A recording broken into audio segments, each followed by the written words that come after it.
Yeah, man. Yeah. Hey, that was a good game last night, bro. Hey, it was a good game last night. I was hoping for a seventh game because, I love seven games, bro. But the Suns just didn't have nothing left, bro. The Suns just didn't have nothing left, bro. I thought it was going to be a CP3 special tonight. I mean, last night. And for a while it was, man. CP3 was getting to his spots. He was doing his thing, man. I thought he was going to force the game seven to go back home and see if they can win it in Phoenix. And, you know, Giannis said, nah, bro. Y'all not about to beat us on our home court. Y'all not about to beat us on our home court. That dude poured out a 50 burger just for them. Man, listen. The Greek freak is now a Greek god. This man is now immortalized with the all-time greats in NBA history after that performance last night. After this series, period. Even if he just win one. But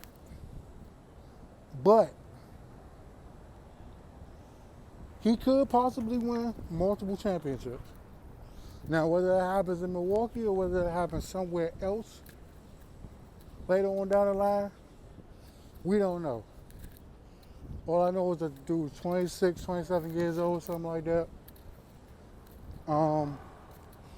Just got his first taste of glory. Just got his first NBA Finals victory. Got his first championship. First Finals MVP. And like I said, man, pulled out a 50 piece, bro, just for Phoenix. Dude got 50 points. He damn near had 20 rebounds last night. I can't even remember how many rebounds he pulled down last night. But yeah, man, they the kings of the world right now. Milwaukee did it. And just like Kareem back in 71, Giannis was the force in the paint. Drew Holiday. They kept comparing like Brandon Van Gundy, like last night they was comparing how when the Bucks went on that run in 71, they had traded for Oscar Robertson like mid-season, a big tall point guard who could score. And I don't know if Oscar was really that much of a defender, but I know Drew is, so I don't know if it's that much of a comparison. I don't really know.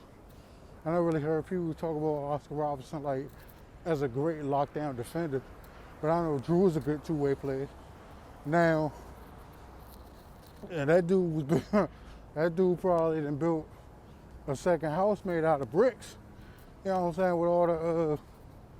With all the bad misses they either had in this series, but look, he came up clutch in that game 5, which pretty much won them the series. Because once they won in Phoenix, I know a lot of people that was like, bruh, this is too devastating for Phoenix to overcome. They gonna lose, you know what I'm saying? They gonna lose that game, and then eventually they lost that game. So, but just to give a quick summary of it, man. Before I get off, Giannis got a chance, bro, to win multiple championships in Milwaukee, right? But you gotta know who your competition is. You gotta know who you contending with. You gotta know who you dealing with when you on top. And I think what made the Warriors so special when they was going on their run, what made the Bulls so special when they was going on their run, the Spurs, even though they ain't winning like every year or go like every year, they knew that they were so damn good that they had to be on their A game enough to win 50 plus games, and just to show people like, hey, sometimes, you know what I'm saying, we ain't gonna play as hard. You know what I'm saying, we gonna rest. You know, Parker, Ginobili, Duncan, you know what I'm saying, all these dudes, especially when they got older. But we still good enough to kick our ass 50 times. You know what I'm saying? 50 times a goddamn season. So let's not get it twisted, all right? But what made all these franchises so special, bro? What made all these teams so special, bro, was that they understood that once they won it, that they had to be on, they had to be at, you know what I'm saying, they had to be at peak form in order to retain that hunger, you know what I'm saying, to retain that desire, to still be great and not be complacent. And to understand that, yo, teams next year, man, and in the future, man, they gonna come at our necks. You know what I'm saying? Especially with Giannis getting chatter as the best player in the world. You know, you still got LeBron out there. You got Luka coming up. You got Zion. You got Jason Tatum. You got all these dudes, man, vying for that number one spot. You got all these dudes, man, Kevin Durant, James Harden. You got all these dudes, Kawhi Leonard.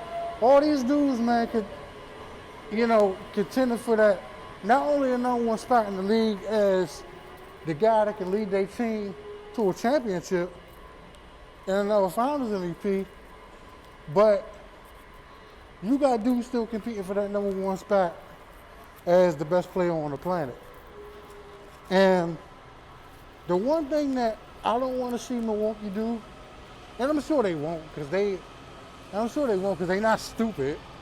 You know what I'm saying? Especially Giannis and PJ Tucker and Drew Holiday and Middleton.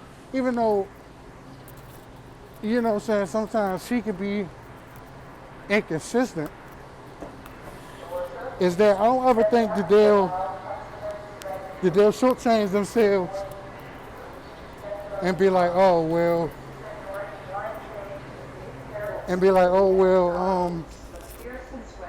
we got our chip. We did what we had to do, so it's over now. I don't think they'll do that. But what I am concerned about is next year when everybody healthy. You know, they played the Atlanta Hawks team with a banged up Trae Young, I think, like in the last couple games. No DeAndre Hunter for Atlanta. You know, Brooklyn didn't have Kyrie. They barely had James Harden. They avoided Philly because, you know, they collapsed against Atlanta, which oof. Look, Philly got to make some moves. I'm sorry. The way that roster constructed at this point, bro, yeah, they look like they turned it around a little bit, but they gotta make some major change. But next year, man, that's gonna be rough, bro. Because not only is everybody coming at their neck, but they gonna be looking at them like, y'all niggas benefited from, especially in the Brooklyn series, bro.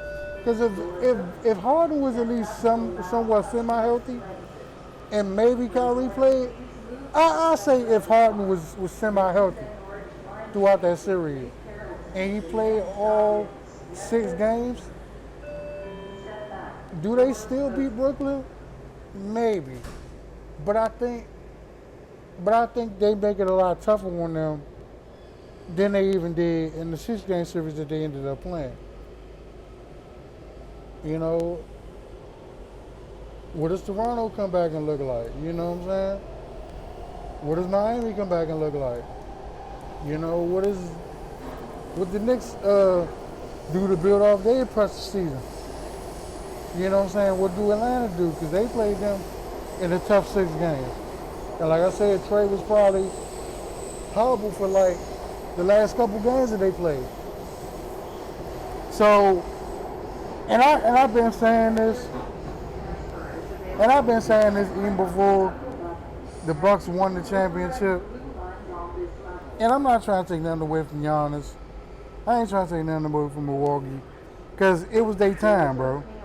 It was their time. It wasn't Chris Paul time. It may never be Chris Paul time. This may seem like the best and only shot that he got, that he really had to win a championship, and he didn't do it.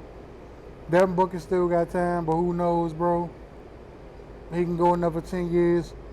Wait, 23, 24 now? He can go another 10 years, bro, doing all the stuff that he's doing. Even if he don't go through another non-playoff drought, he can end up making the playoffs for a bunch of years. May not win a championship, bro. It just might not be his time right now. May not be his time. Who knows? But it was Milwaukee's time now. But I was saying this even before they won the championship. If they healthy next year, pencil in Brooklyn to win the championship. Just do it. Just pencil in them. Just pencil them in to win the championship, bro. Because like I said, Milwaukee got the confidence. They got the talent. They got the chemistry at this point. They got everything that you need out of a championship core. You know what I'm saying? To possibly repeat and then possibly three-peat, if that's what they do. But a healthy Brooklyn Nets team, bro, that's going into camp, fully invested, fully, you know what I'm saying, got everybody back for a full training camp where nobody getting traded mid-season. They ain't got to learn the offense. They ain't got to learn none of that shit. And I understand, Milwaukee, or they traded for P.J. Tucker in the mid-season. They traded for Drew Holiday mid-season. But they already had their core together. Brooklyn was like really just coming together, doing their thing. And then they added Hard. Then they added Blake. Then they added Lamar Odom. Then he left, and that kind of messed him up a little bit because, he had to retire early. But if they healthy next year, bro, I'm penciling Brooklyn in to knock off Milwaukee or whoever standing their way in the East. And then whenever it comes to the West, I don't see Phoenix getting back. I don't even know if the Lakers will get back. I don't know about the Clippers. I might pencil in like somebody like Denver or somebody next year, bro. I like Denver squad.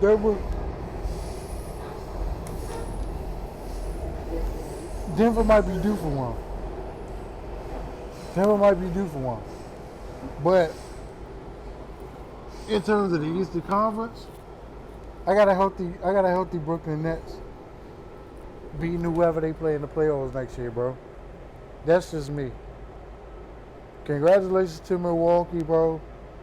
I feel bad for Phoenix. I feel bad for Chris Paul and Crowder, considering that he was there in that spot last year and didn't get it done in the bubble. But like I said, Book got time.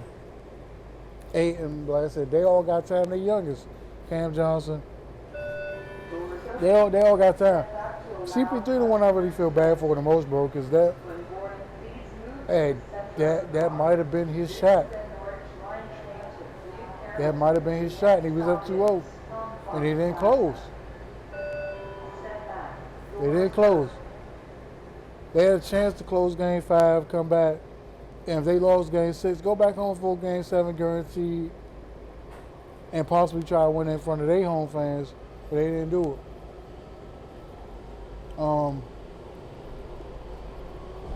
But yeah, man, shout out to Milwaukee, bro. Giannis finally got it done. Third time's the charm, bro. I'm out.